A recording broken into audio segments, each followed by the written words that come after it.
Hello, everyone. Welcome to this week's episode of At the Boundary, the podcast from the Global and National Security Institute at the University of South Florida. I'm Jim Cardoso, Senior Director for GNSI and your host for At the Boundary. Today on the podcast, we're kicking off the latest research initiative here at GNSI, the future of warfare. GNSI Senior Research Fellow Dr. Rob Burrell is one of the world's leading experts on irregular warfare, resilience, and resistance. He recently published his latest book titled Resilience and Resistance: Interdisciplinary Lessons in Competition, Deterrence, and Irregular Warfare. Retired U.S. Army Lieutenant General Charles Cleveland, former Commanding General of U.S. Army Special Operations Command and previously my deployed commander, wrote the foreword for that book. He'll be one of Rob's guests today, along with retired Colonel Dave Maxwell, a 30-year Army veteran who recently served as Associate Director in the School of Foreign Service at Georgetown. Their conversation involves educating professionals on assessing and planning for irregular warfare. We'll get to that in just a moment. On a related note, Rob will host a fireside chat with GNSI non-resident fellow Dr. Chris Mason, who created the Study of Internal Conflict database. This event will be presented in person at GNSI and over Zoom on September 9th at 10 a.m. Eastern. At that time, they'll discuss how they can use predictive analytics to foretell the outcome of internal conflict with 100% accuracy. Needless to say, that's a bold claim, and I recommend you register to attend and check its validity for yourself. We'll post a link in the show notes. Registration will also be opening this week for the first ever GNSI Florida Security Forum, scheduled for November 4th. We're hosting the conference in partnership with Port Tampa Bay as we examine port and maritime security, risks, and resilience. We'll be discussing both physical and cyber threats, potential future critical events, and the national security implications. Keep an eye out for registration details. Okay, I'll turn it over to Rob now as we begin our latest research initiative, the future of warfare, here on At the Boundary. So, greetings from the University of South Florida, where our motto is truth and wisdom. And that's just what we're going to uncover today. Welcome to the first installment of the Future of Warfare series. This series was initiated following the publication of a new book entitled Resilience and Resistance, which was published by Joint Special Operations University Press. If you'd like to check it out, you can go to the show notes, and it's free. I'm Dr. Rob Burrell, the editor of that book and a senior research fellow at the Global and National Security Institute. Today, we will be talking to one of the authors in the book, Colonel Dave Maxwell, and also with a very prestigious gentleman who wrote the foreword. Joining us today is Lieutenant General Charles T. Cleveland.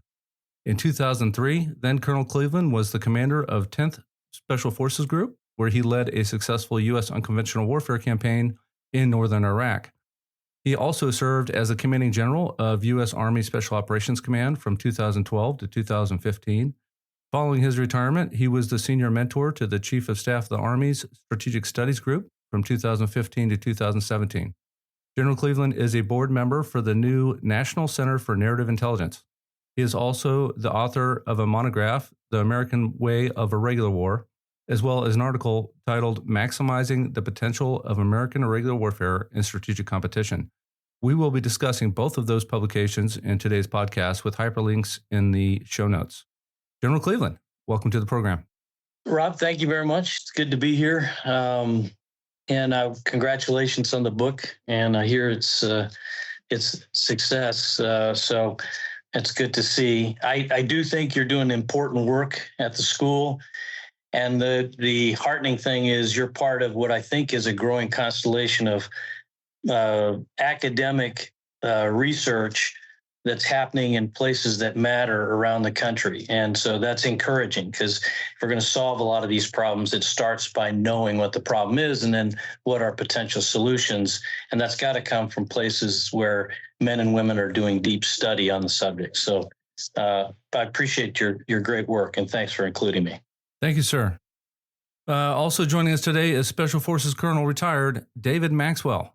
Dave spent more than 30 years in Asia as a practitioner and specializes in Northeast Asian security affairs in irregular, unconventional warfare, and political warfare. He is the vice president for the Center for Asia-Pacific Strategy and a senior fellow at the Global Peace Foundation, where he focuses on a free and unified Korea. He is a member of the board of directors of the Committee for Human Rights in North Korea, and he is the editor of the Small Wars Journal with Arizona State University. He serves on the academic boards of the nonprofit organization Spirit of America Foundation and the Global Soft Foundation, and is one of the honorary chairs of the OSS Society. In short, he's very busy, and he's joining us from Korea. Dave, welcome to USF's At the Boundary podcast. Thank you, Rob, and I echo the General's comments. The work you're doing is very important, and I really commend you for shepherding the book from start to finish and writing some important works in that book, and for really pushing forward on all thoughts about irregular warfare, resistance, resilience. And as the General said, these are problems that we really need to understand, have deep understanding of, if we're going to solve them for our nation. So thank you. Thanks, Dave. I appreciate that. And so let's just get right into it. I think we all share the opinion that irregular warfare and irregular competition will pose the greatest threats to U.S. national security over the next couple decades. And all three of us have written extensively about it. General, you wrote The American Way of Irregular Warfare with Rand, which is an obvious compendium to Russell Weigley's American Way of War. Can you briefly describe what you argue is a peculiarly American way of addressing irregular warfare? Confessions up front, right? I mean, Weigley's book was a textbook at West Point. It was issued to me, I think, for one of my national security classes there. Actually, a future SAMS leader was my instructor in that course. But I have to admit, I was not the greatest student. I skimmed it a lot, right? I purloined things that needed to be taken out for papers that were required. But I didn't really get into the book, and didn't do that until later, when after retiring, I had to look back and say, what did my career really consist of? Because I knew it happened just by happenstance to be at a very important time, I thought, in America's history, and certainly in this development of this phenomena that is irregular warfare. Weigley wrote his book in 1973, was printed in 1973. I entered the academy in 1974. And you could say that I began my military career with really essentially when the downfall of Vietnam, right? In April of 1975, I was still about ready to graduate out or move up from being a plebe if I could get through my first year. It had a very visible impact on our instructors. All of them were Vietnam veterans, all of them senior captains, young majors.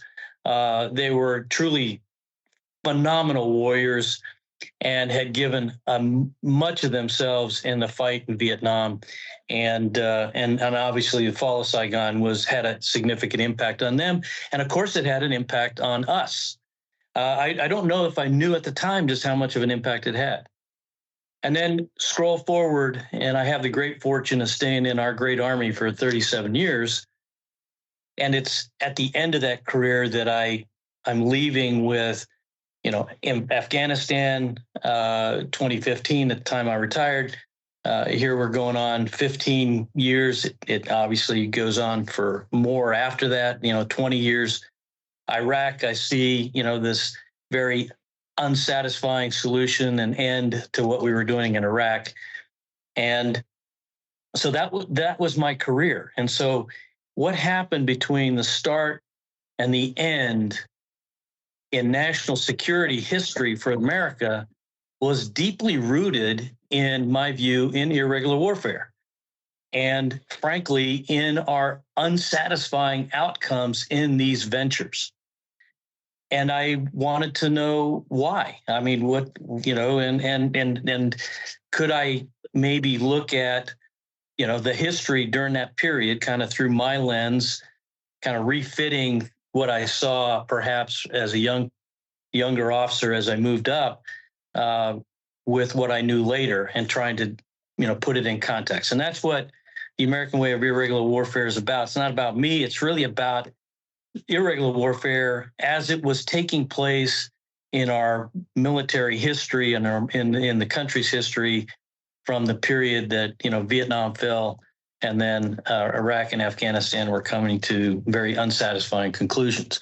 That's the background of the book. What I came away with is that we came into Vietnam with a conventional army that up to that point, and a conventional national security structure mainly, because it was successful primarily in World War II and arguably semi-successful in the place that Dave is located, right, in Korea.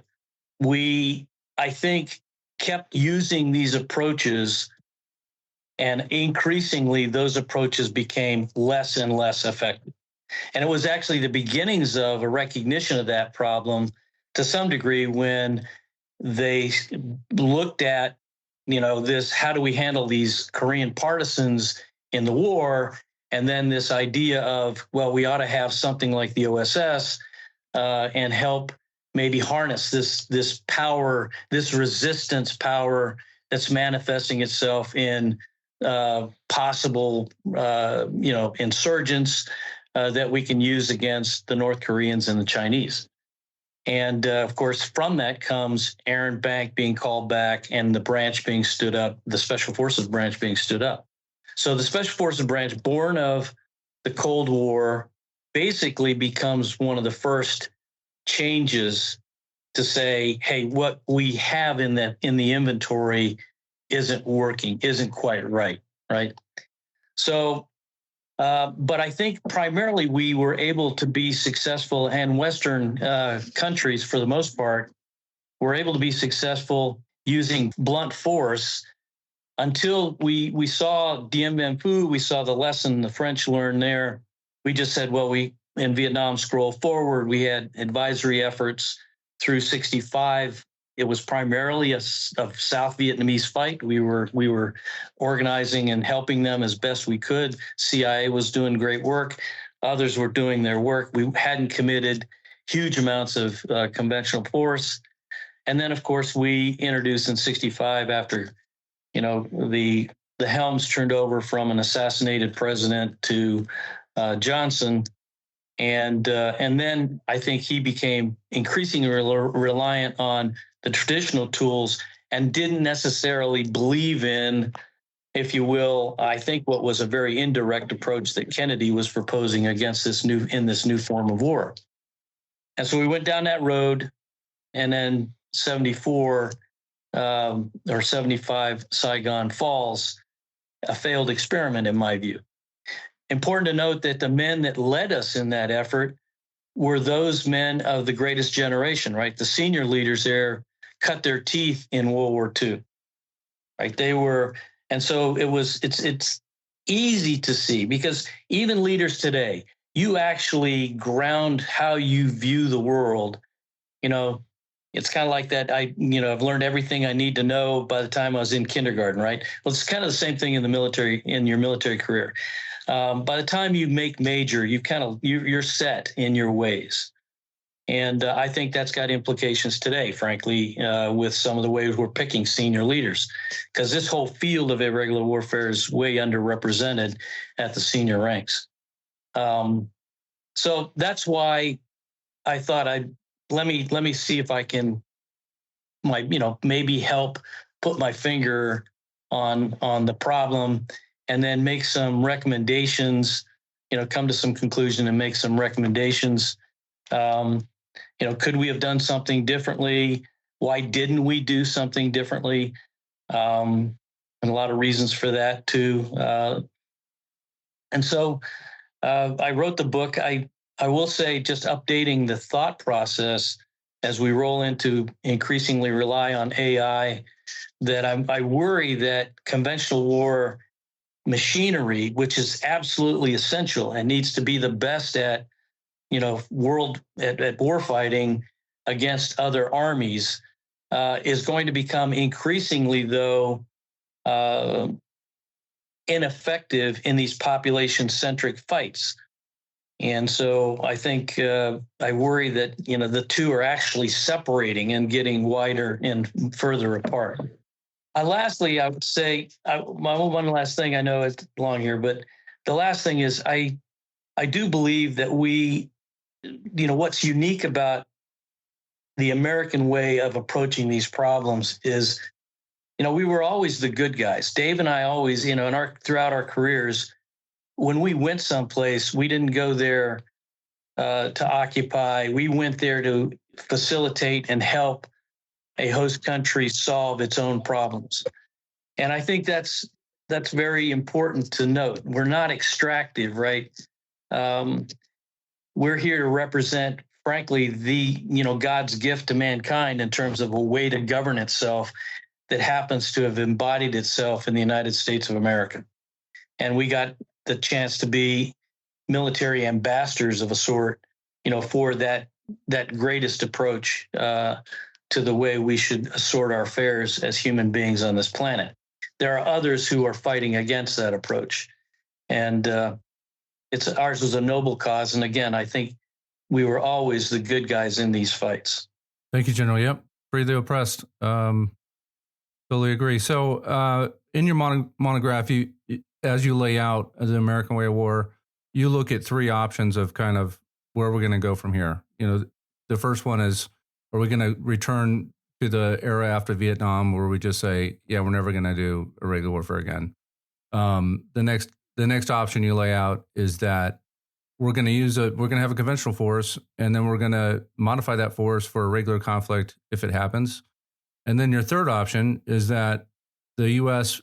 will build and mature a regular warfare capability that's professional, world-class level is what you describe it, and the same capability that we have for conventional or nuclear conflict. So where do you think we're headed? What are the possibilities here?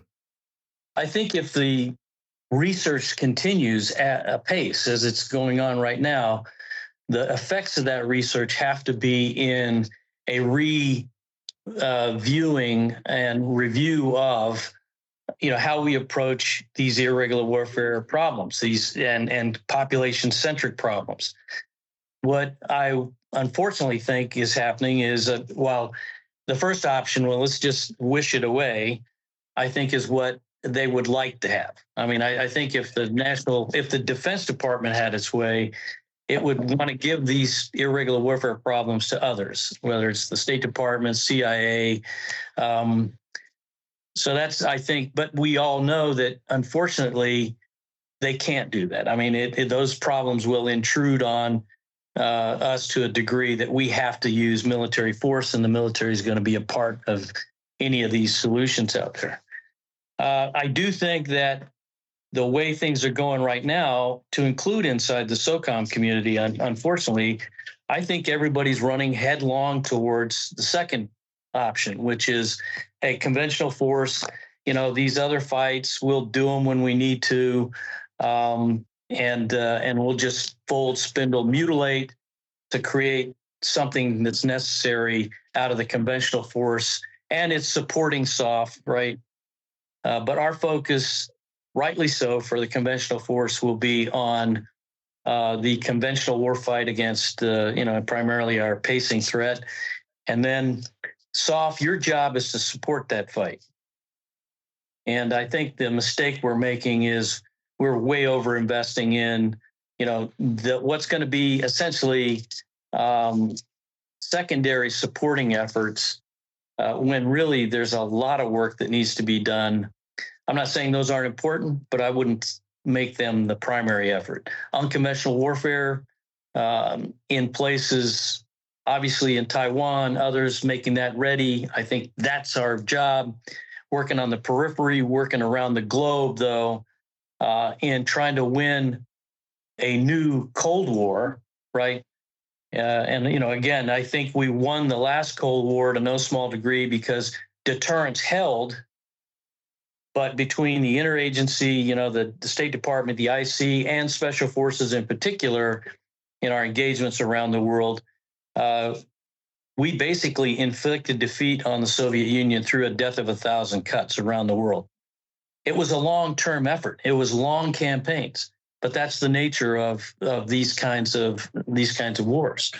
Which takes me to my third, which is hopefully the research you're doing and this research that's taking place. And I would ask Dave to kind of identify the other centers out there that are actually doing, if you don't mind, the good work, the Irregular Warfare Initiative. There are just some tremendously good things happening out there. Even the Irregular Warfare Center that has stood up, I think, is starting to get its feet underneath it and looking at the problem appropriately. We never fail at the tactical level, though. And Dave and I have talked a lot about this, is when you look at it, our failure is not necessarily that we lack the tactical tools. There are new tactical tools that probably need to be developed or reshaped, the ones that exist. But what is really missing is irregular warfare capable architecture, headquarters, if you will, intelligence approaches above the tactical level. Right now, the 911 call will again go to, if it's got to be a core level, some kind of major effort, will go to headquarters that are built on conventional war.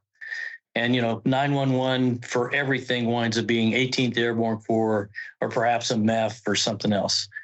And while they have their place, they're not necessarily the right tool. For instance, as they went into Afghanistan, they brought with them their conventional warfight. When the Marines went into Vietnam, they brought in basically their conventional warfight. So I hope that, in my view, we get to a point where we recognize that the third option is required. And that is, hey, let's do what America's always done. Let's build the thing that will actually dominate in this space. And I would say that you can't get there by fold spindling and mutilating the conventional force that you have for deterrence. Thank you, General. Yeah.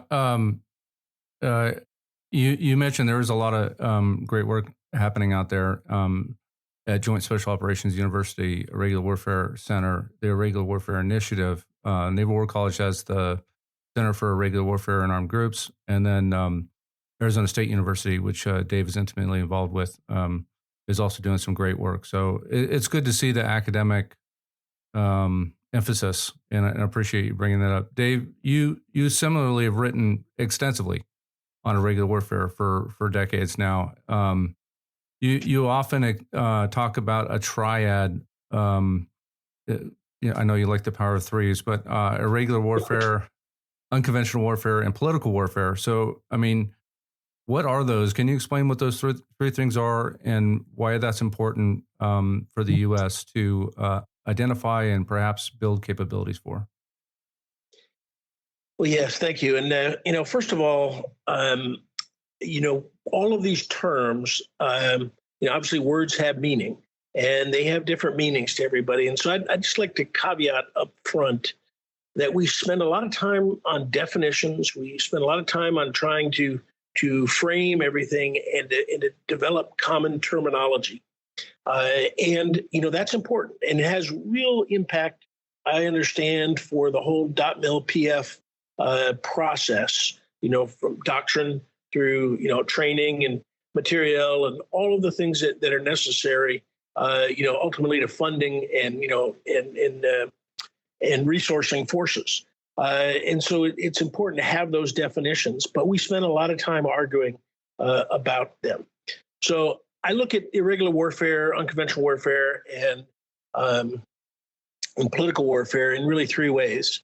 One, unconventional warfare is really the foundation for special forces. It's what special forces was designed to do. And of course, the definition is, to enable a resistance or an insurgency to coerce, disrupt, or overthrow an occupying force, an occupying power or government through or with an underground auxiliary or a guerrilla force in a denied area. And that is really a population-centric focus on enabling a resistance. And like General Cleveland said, we really exist to help others. You mentioned De Oppresso Liber, to free the oppressed. The real way to talk about that is to help others free themselves. That's really how I like to describe to de oppresso liber, to help others free themselves. So unconventional warfare is really the foundation of special forces.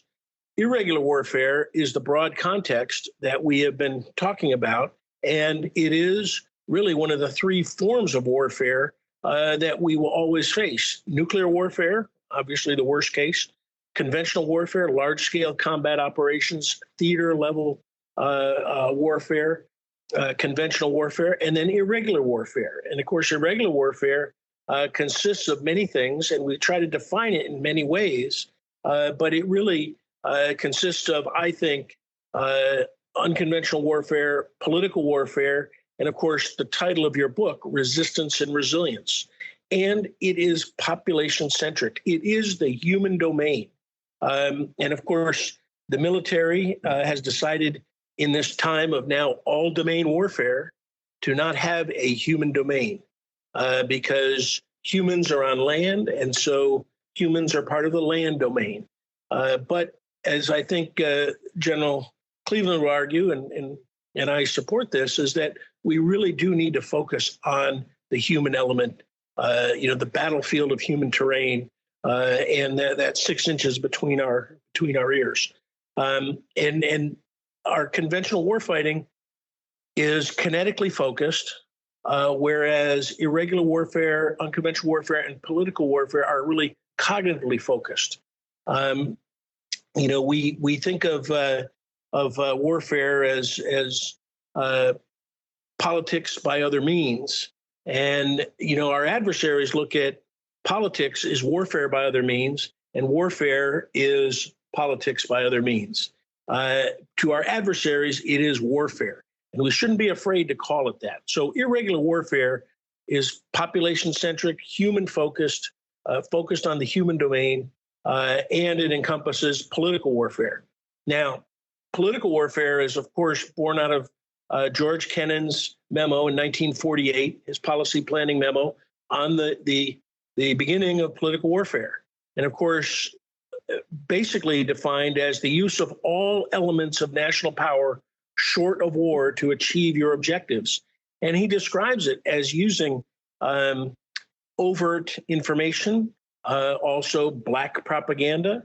It includes alliances, it includes economic warfare, economic coercion, sanctions, and it includes support to resistance against our adversaries, creating dilemmas for our adversaries. And so political warfare was really conducted throughout the Cold War as the general said, deterrence held. We had deterrence.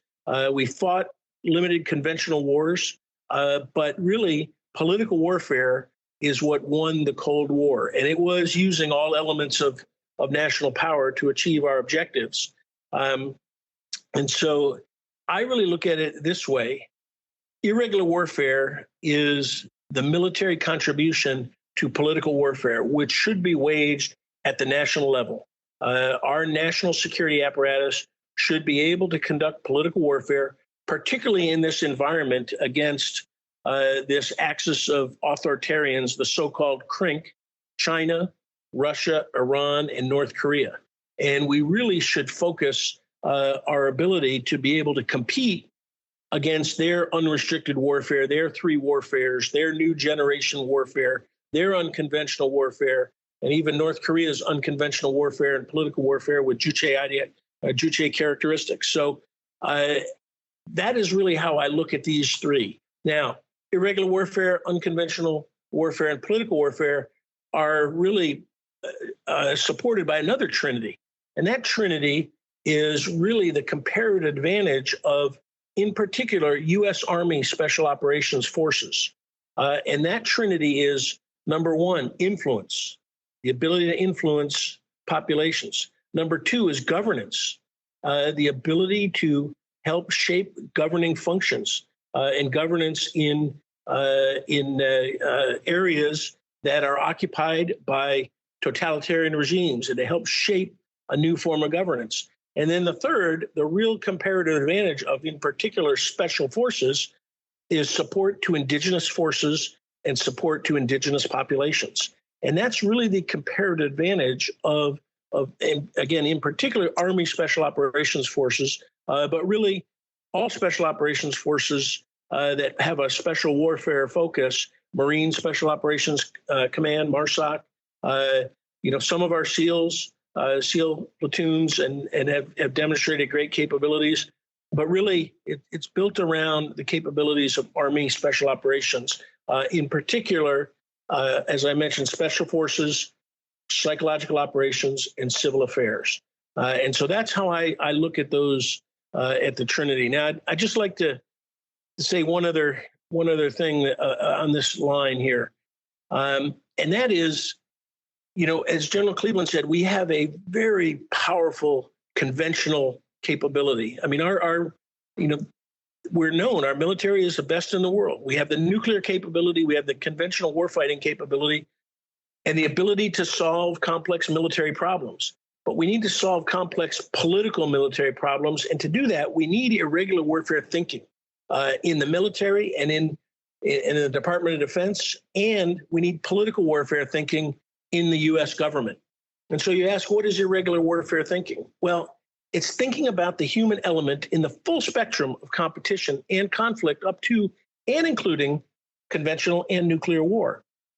It includes, but is not limited to, all aspects of lawlessness, subversion, insurgency, terrorism, political resistance, nonviolent resistance, political violence, urban operations, stability operations, post-conflict operations, cyber, and of course, operations in the information environment. And as General Cleveland said, we really have to think about the strategic level, the strategic influence through information advantage and information and influence activities that also includes public diplomacy from state, psychological operations, military information support operations, and public affairs. And all of this is done working through, with, and by indigenous forces and populations, again, conducting irregular warfare, political warfare, economic warfare, through allies, through diplomacy, competitive statecraft in conflict areas around the world. So, as I said, irregular warfare is the military contribution to political warfare, and political warfare is the action of the whole of government in strategic competition. Dave, you had mentioned the human domain. I was actually at the SOCOM headquarters when we lost that fight. I was on the front line in doctrine when we fell right on our face. That was a decade ago, and General Cleveland, you reignited the fire in 2023, bringing up the human domain again. So, can you tell us, do you still believe the human domain needs to be an element? Why? And maybe have some thoughts also on what Dave just mentioned. Go ahead, Dave. Just let me jump in there. As you were fighting it at SOCOM, General Cleveland was really partnering with the Army and the Marine Corps, as really a SOCOM guy, as a commander of USASOC. He was really pushing it at that point as well. And you were providing all the supporting fires for that. But we lost that battle. And I think that's to our nation's loss. Over to you, General.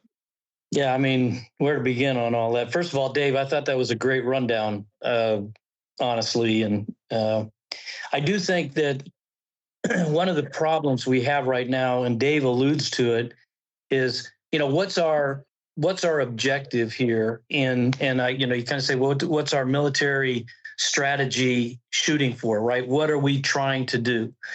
And what I hear most is this idea of integrated deterrence, right? I personally think that is way too defensive, right? We didn't win the first Cold War. Deterrence was a part of it, as we've talked about it. But we set out to win. We set out to win over an extended time horizon by really playing our own version of Go, right? I mean, we looked at where we got positional advantage. We invested. And I thought we did a pretty good job in that first effort. But it culminated, I think, with a president that said, no, our purpose here really is to win. And I think given what our adversaries are really trying to do globally, we ought also to be looking to win. And winning will take you to needing to ensure that populations recognize and understand the alternative forms of governance that are available to them, right? Now, they can do their own versions of this, but I think that to me is important. Just trying to do a holding pattern inadvertently, I think, downplays the importance of these populations, these indigenous populations around the world. And I think we do that to our, basically to our disadvantage long term. What we can suffer then is the death of 1,000 cuts by their efforts, right? And so I do think it's important to, one of the things is that we nationally have to reframe what we're trying to accomplish here and say, no, our objective is in fact to win in this fight. Now, what you can say is, what is win looking like? What does winning look like? And that's a fair question. I have my own thoughts on that, and it certainly doesn't involve the CCP running China or a corrupt oligarchy running Russia. But that's for the Russian and Chinese people to decide. On the human domain front, the idea, and I will say, I think I was the first one that actually, kind of said, okay, well, what the heck's going on? It was in 2011. I was in that in-between period where I was not in command at USASOC, and I was at the tail end of my time at SOC-CENT, and I was invited to be, because the SOC-CENT commander gets invited to speak at this big weapons bazaar that they have over in Jordan every year.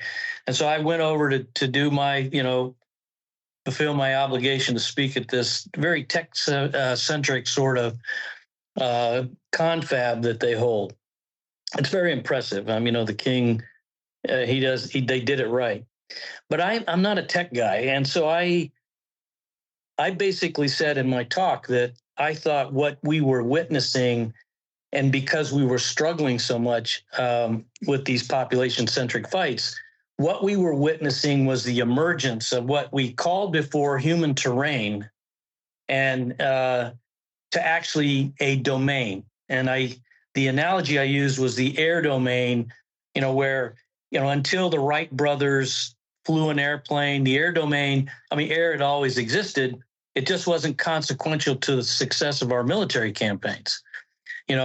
Billy Mitchell sinks a Navy ship from the air in the interwar period, and then we end World War II with the dropping of 2 very big bombs on Japan.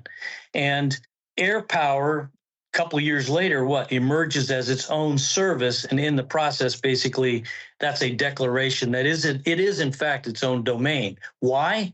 Because if we don't dominate there, or at least control it to the manner, to the level we need to for our campaign to be successful, our campaigns are at risk. So this is not we're not doing this out of some desire to just apply technology. We're doing this because you have to do it in order to win. And I would submit to you that's the same problem that you have with the human domain. The domain model, as it sits right now, does not adequately address what Dave was talking about, which is, this human desire to oppose oppression and tyranny, this very human desire to have a future that's better for your kids than their current situation, this human desire to be able to, feel free to actually pursue the things that they want to pursue. Those are very basic, and they are at the core of how we actually engage and can use, I used to say manipulate the human, and my very good friend from Notre Dame University said, no, we really, can you just use influence, not manipulate? And I said, okay, well, sometimes we influence, sometimes we manipulate. But the bottom line is that's a whole different set of skills. And I would say that, the human domain then has gone through various forms here.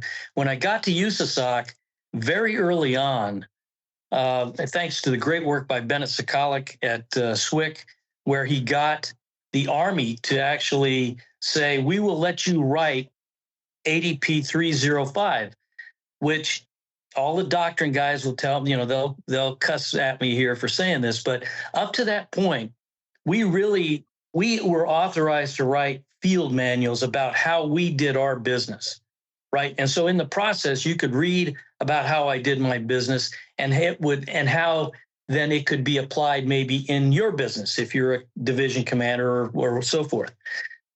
What ADP 305 actually allowed us to do is write about the phenomena that is special operations and how it contributes to national security. And in the process of doing that, that's where you saw us take apart the business of special operations and say, well, it really consists of two parts, right? It really is the hyper-conventional raid, right? Which is where you, and I talk about is how you treat uncertainty in these two types of SOF. One is you basically try to remove as much uncertainty as possible, and then you act for speed and for surprise, right? McRaven's formula, right? It's brilliant. It's exactly what that form of special operations is about. It makes it special because of the technologies, the operators, the level of training, the planning, so forth, right? But that's solving and reducing risk from without. This other form of special operations has to actually go into the middle of the problem to even know what the problem really is, right? Because you don't know in this human situation, you have to be there to solve it, and primarily solve it at the local level from the inside out. And so you handle risk by saying, I'm building an element that can actually survive and not distort the environment that I put them in. And out of that comes a 12-man A detachment that's got a medic and a commo guy and an engineer and so forth. Brilliant concept, right? And making it a 16-man element or whatever, I think you're tinkering with the Bible, if you ask me, when you start doing that, right? So, so when I came into USASOC and we took apart special operations and we tried to describe how then we support national security through that, which is in the documents RSOF 2022 and RSOF 2022 Part 2 and RSOF Next. Those documents basically lay out really the intellectual work by a very talented group of officers that cycled into USASOC headquarters from all of the tribes to try to describe intellectually what it was we were doing. And we captured that in ADP 305. And in there, we said, we're about the human domain. Sakalik pushed the button on getting that thing staffed. And I would say within 2 days, the Marine Corps came up with a hard non-concur. Why? Because in one sentence in the document, in lowercase letters, we said human domain. And they were not coming off of that position. Now, in the meantime, we're working to try to get them off that position. Admiral McRaven and General Odierno, they get General Amos to sign a letter that I think is still unique in the annals of military history, which is this clash of wills document. And again, I would say people should take a look at that. And in there, they talk about this human domain, this idea. Scroll forward, I'm near the end of my time. The multi-domain operations business is coming on board. We've lost the fight with the Marine Corps. They're not going to recognize a domain. And so we basically are left with, what's the best of a bad situation here? And they come up with the joint concept for integrated campaigning after a joint concept for military or for human activities, impact to human activities on military affairs. I don't know, JHAMO, I think was the name of it. Anyway, that was basically a compromise to the Strategic Land Power Task Force was stood up to try to say, hey, what is this about, this human thing and how it fits? They came up with these artful ways to get around the fact that we didn't want to do a domain. But at the end of the day, there will be a human domain. right? Because I go back to why a domain exists. It exists because you have to build capability for it in order to be successful. And as I said, AI and the way technology is pushing conventional forces, it is creating a larger and larger gap with what's required for the military irregular warfare, as Dave said, the military's contribution to political warfare. And so that's a long way around the barn. But that's, the human domain is, as a concept, again, it hit at the wrong time, right? We had the chairman of the Joint Chiefs saying, hey, we're going to make cyber a domain. So cyber came on as a domain. There was a great article, I think it's Small Wars Journal, or I don't know, Dave might remember this, where somebody had said, I predict, was in one of the prediction articles, I predict that next year they're going to merge the human domain and the cyber domain. That was, I think, somewhat prescient. That may be where some of this is going. I don't know. And then of course, shortly after that, we get a new president and he says, okay, space is important. Space becomes its own domain. Space Force is created. And of course, the services are contributing to stand up all these things. And to them, it's a zero-sum game. So any mention from a lowly 3-star down there that, hey, we ought to have a human domain, was met with some pretty stiff resistance, right? So, again, I stand by the whole idea. I think that, it's Dave often quotes the Trotsky thing, you may not be interested in the human domain, but the human domain is going to be interested in you, right? So my prediction is that all this good work that you guys are doing with research, I hope brings about, the right kind of change. And you don't have to call it human domain. You can call it whatever.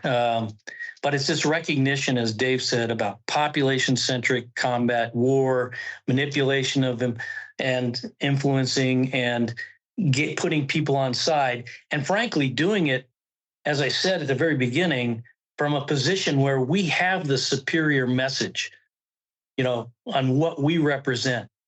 So anyway. That's a great explanation. I really loved your analogy with air power. It really makes it visible, I think, to most of the listeners. This has really been a great and insightful conversation on irregular warfare and competition as well. One last chance to advocate for how the United States can best prepare for the future of warfare. What is the number one priority Congress and the DoD could address over the next 5 years? I'll give a chance to both of you to answer that. Dave, you first. Well, I would like to see a realization of the Nunn-Cohen amendment to Goldwater-Nichols, and what we got it half right. We established U.S. SOCOM, a unified command, which has done tremendous things for special operations. Particularly in the organized, train, and equip Title 10 functions, and it was on a path, I think, to really develop, and it has developed a world-class special operations capability. But up until 9/11, it was really doing some great things with its service-like functions. But what Senator Nunn and Senator Cohen envisioned was somebody to own low-intensity conflict. We've had many names for it at the time, and low-intensity conflict still exists. Later we called it military operations other than war. We've had all of these things. And of course, today we're really talking about irregular warfare. And so we need a capability for irregular warfare. And I would like to see the evolution of Nunn-Cohen and Goldwater-Nichols to where we give responsibility to irregular warfare to someone or some organization. Now, I always ask, who is the champion for irregular warfare? Today, where is that champion? In World War II, where we come from, our heritage, the OSS, the champion was General Donovan and President Roosevelt. The champions for special operations after Desert One, became Senator Nunn and Senator Cohen, and they gave us, U.S. SOCOM.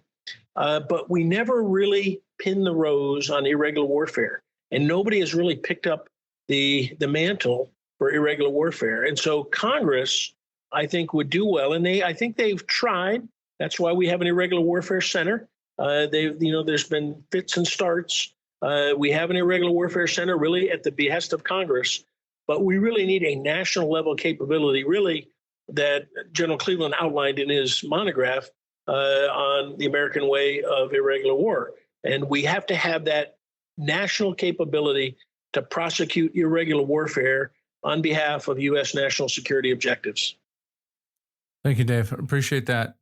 General, you get the last word here. What's the number one priority Congress and the DoD need to address over the next 5 years? Well, first of all, I think Dave is 100% right. We got it. I think the intent was right, but execution was half right. I think that Congress should look at creating an organization that can provide that national level world-class capability in this space. It resides in a whole bunch of different places. Again, the failings are largely not at the tactical level, although, accruing the right kind of tactical assets for these, what would be the irregular warfare or political warfare campaigns that you would execute and put together around the world would require tapping into that. It's really this ability above the tactical, to actually develop and prosecute literate irregular warfare campaigns, literate political warfare strategies. And I think Congress needs to set about doing that, recognizing that Nunn-Cohen is only going to be partially right. I mean, it addressed the DoD part. We all know that irregular warfare has large civilian pieces to it. I'm an advocate for a new OSS, if you will, a rebirth of that. But again, I think that the objective should be standing up a world-class capability to dominate in the human domain. Excellent. You and Dave agree on that, and me too. So as a World War II historian, I really love the OSS and its legacy, and I think we could still learn some great lessons. So, okay, listeners, that's all the time we have today, unfortunately. Thank you so much for joining us. For those who would like to see the Resilience and Resistance book or General Cleveland's publications, please take a look at the show notes. Also, stay tuned for the rest of our series on the future of warfare. Our next event will take place on 9 September as I conduct a live interview with Dr. Chris Mason and discuss the study of internal conflict. There are research opportunities on irregular warfare, and we are bringing those to the University of South Florida. There will be a link to the special event on 9 September in the show notes as well. Mark your calendars and go Bulls. Today's episode went a little longer than usual, but we thought kicking off the Future of Warfare Research Initiative with these three exceptional leaders was worth the extra time. Special thanks to our guests, retired U.S. Army Lieutenant General Charles Cleveland, retired Army Colonel Dave Maxwell, and of course our own Dr. Rob Burrell. Look for new episodes of his research initiative in the coming weeks on our YouTube channel. You don't want to miss any of these, so go to the channel and click on that subscribe button. Next week on At the Boundary, our special guest will be Dr. Randall Gentry. He's a principal researcher with the CNA Corporation, which operates the U.S. Navy's Research and Development Center. He'll be discussing an upcoming GNSI decision brief on the actions needed to revitalize the current state of shipbuilding in the U.S. We'll publish that decision brief later this week. Gentry will also be speaking at our upcoming Florida Security Forum at Port Tampa Bay in November. Thanks for listening today. If you like the podcast, please subscribe and let your friends and colleagues know. Follow along with GNSI on our LinkedIn and X accounts at USF_GNSI. And check out our website as well at usf.edu/GNSI. While you're there, don't forget to subscribe to our monthly newsletter.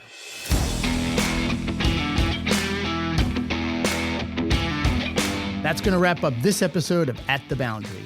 Each new episode will feature global and national security issues we found to be insightful, intriguing, maybe controversial, but overall just worth talking about. I'm Jim Cardoso, and we'll see you at the Boundary.